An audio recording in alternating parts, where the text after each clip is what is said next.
to you from day 4 of isolation because I actually got COVID.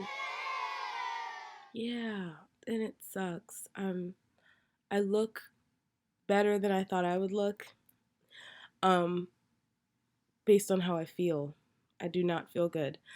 Um so I'm just coming on here essentially as a companion to, if you follow me on social media, I have a TikTok, and I have released a TikTok about 5 things that I've been doing in isolation to essentially help myself as an artist. And I want to talk about those things, but then I also want to talk about some things that I suggest other artists do um, regularly, and what they need to do in order to be successful or continue to build success in the music industry. So, originally, um, I was feeling really tired. And so I thought to myself, how can I be productive without too much, physical effort, without too much emotional and mental effort if I absolutely can't exhaust that? It's even kind of hard for me to record right now, um, just for like breathing reasons and other reasons. But anyway, so it's really important for artists whenever they have free time, because not every artist has, 5 straight days where they're not able to do anything. But if anyone ever has like a day or like 5 straight hours even where they can do these things, they're very helpful. So the first thing is actually is working on your music. So whatever type of artistry you do, if you're a fine artist, you do physical art. If you are a musician and you do recording, if you are, any other type, a creator that creates, content, videos, a creator who creates physical products, just taking the time to actually do the work. And it's hard sometimes to not be motivated by the mood that you're in. Sometimes when I'm in a mood where I don't feel like writing, I'll not do my best songwriting, or I'll write a song about something that I'm already feeling, but maybe I have already written a lot of songs about that. So just, even if you start making a list, for example, I keep a list of all the projects that I'm working on. So I have this EP coming out, this single that I want to work on. Just do that. That's working on your craft and your art as well. So plan some things out. That's a great way to start being productive when you have a little bit of time, especially if you don't feel like doing the full Monty of recording. Like right now, I cannot record music. It's not possible. With my voice the way it is, and with COVID and breathing, I'm just not going to put out my best art. So I can work on music in other ways. I started doing some mixing and mastering. I started doing some beats, creating some beats. So being productive in that way. That's how you can do it. Another way is by working on your website. If you don't already have a website, you definitely need to get one. I would say it doesn't have to be super, super fancy. You don't even necessarily have to buy a domain if that's not in your budget right now. Trust me, Tati understands budget, honey. You ain't always got the funds, and that's okay. I don't always have the funds. I don't even have the funds right now, and I have my own domain. Don't know how that's getting paid, but that's a problem for future, Tati. Anyway, so just working on a website, even if you want to work on like a press package, so pictures, if you don't have the budget for um, professional headshots, you can use whatever phone you have and just use a timer feature. I'll talk about ways that artists can save money. Not skimping corners, because I don't believe it's skimping corners. I think it's being frugal. The independent artist industry is really expensive, whether or not people want to talk about it or not. And every time I talk to someone about promoting music or doing this thing that could get me ahead in my career, my first thought is always, okay, how much is this going to cost me?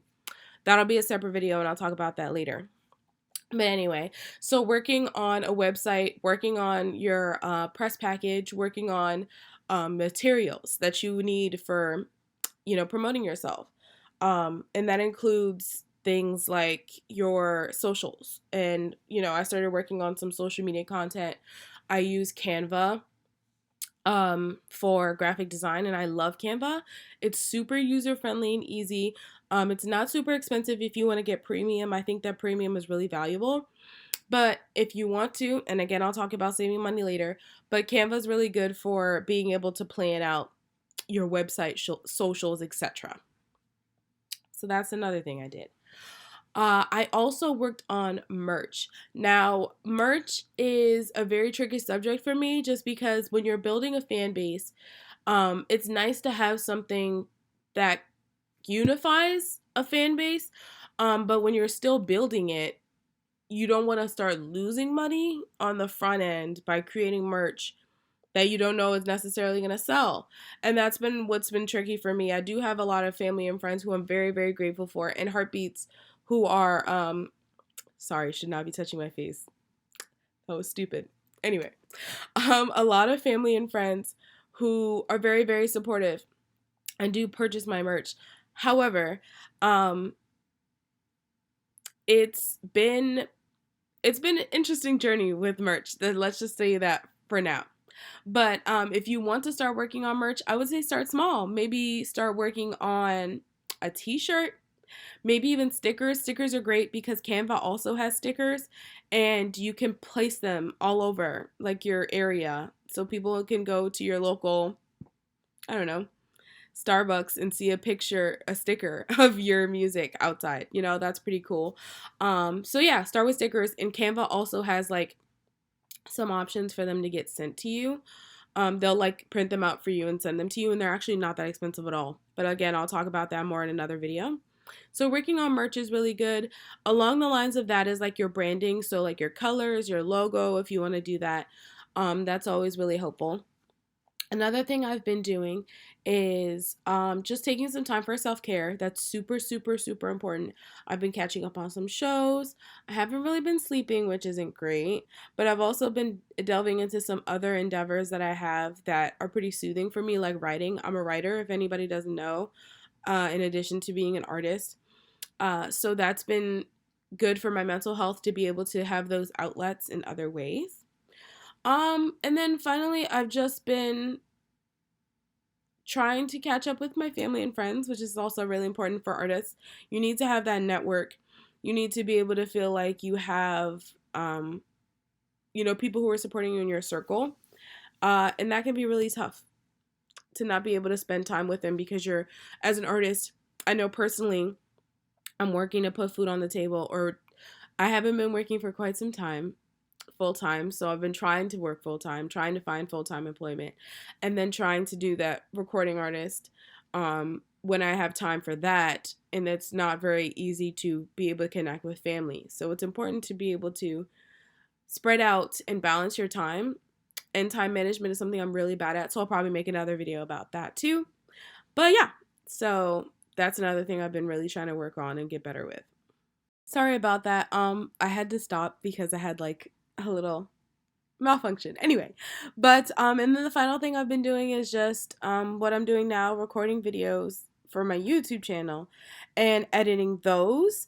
And I was not really good at doing YouTube videos for a really long time because if y'all don't know, I like fully committed to being a recording artist during the pandemic. But I was really unsure of how to approach that, how to do that. I was really unsure of how to build a fan base. And I know that using social is almost essential at this point in our history with technology and social media and the internet. But in any case, I was committed to like doing YouTube videos and being a YouTuber as well as a recording artist. And my laptop completely died. So for months on months, I couldn't use my laptop. I couldn't record music. I couldn't, record videos, YouTube videos. Anyway, I'm back creating my vlog and doing that whole situation. But it's really important to be able to connect with other artists. So I'm trying to give advice on my journey and what it's been like, because one of the main things that's been so hard for me as an artist is how do I become a recording artist? There's so many books, there's so many people who are mentors and guides, but there's no step by step this is what I did, this is what you do, and that it works for everyone. You know what I mean? Like if you think about artists like Cardi B started differently than Taylor Swift did. Taylor Swift started in a completely different music industry than Cardi B started her career in. So it's just, there's no one step method. And I am so grateful to have so many mentors and guides and coaches and things like that. But it has been really difficult and it hasn't been a straight shot. So hopefully I can give back and be able to help people and show what my journey is like and help on their journey. I hope it's been helpful at all. If you do think it has been helpful, or if you do like any of my other videos, I will continue to be doing covers and original music on my channel as well. You can go ahead and follow me, subscribe, and like, and go to all my socials. I try to be really fun, and I'm really good at trying to make everybody feel like family is what I really want to strive to do. But in any case, I hope to see you soon. I hope you join the Heartbeat family, and I will be back with more advice and struggles and love. Bye.